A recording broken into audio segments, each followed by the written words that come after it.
absolutely right about the Affordable Care Act. These attacks on women, and specifically on women's health, are real and they can't be ignored. Because the women and their families will suffer, but they're also a distraction, and it's important to keep that in mind. Congress doesn't want to talk to you about the job they're not doing, which is getting the economy back on a track of strong recovery. So we get politicians talking about excluding birth control.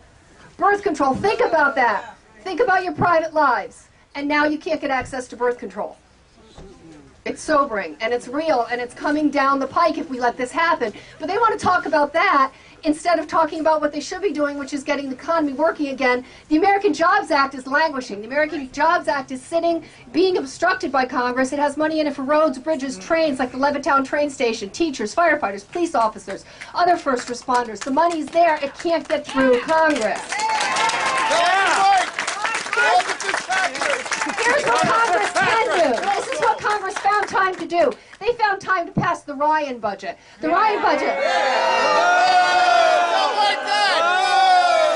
That's right, the Ryan budget, which privatizes Medicare, defunds Medicaid. It'll cost 80,000 jobs in Pennsylvania. Repeal the Affordable Care Act, and that's what Diane was talking about. If it repeals the Affordable Care Act, you can kiss goodbye limits on lifetime, at the end of lifetime caps. With the Affordable Care Act, we won't have any more kicking you off your plan when you get sick. Think about anybody who has breast cancer in your family or your friends. That's a common thing to be kicked right off your plan for. You develop breast cancer, you're gone. No more discrimination against children and adults with pre-existing conditions. That's all covered under the Affordable Care Act that's now being fought against. And yesterday, or this week roughly, well, I can't remember the date, Thursday I think, Congress took a vote to repeal the Affordable Care Act. We can't let that happen. We can't let that happen because of women. We can't let that happen because of children and because of men. Everybody.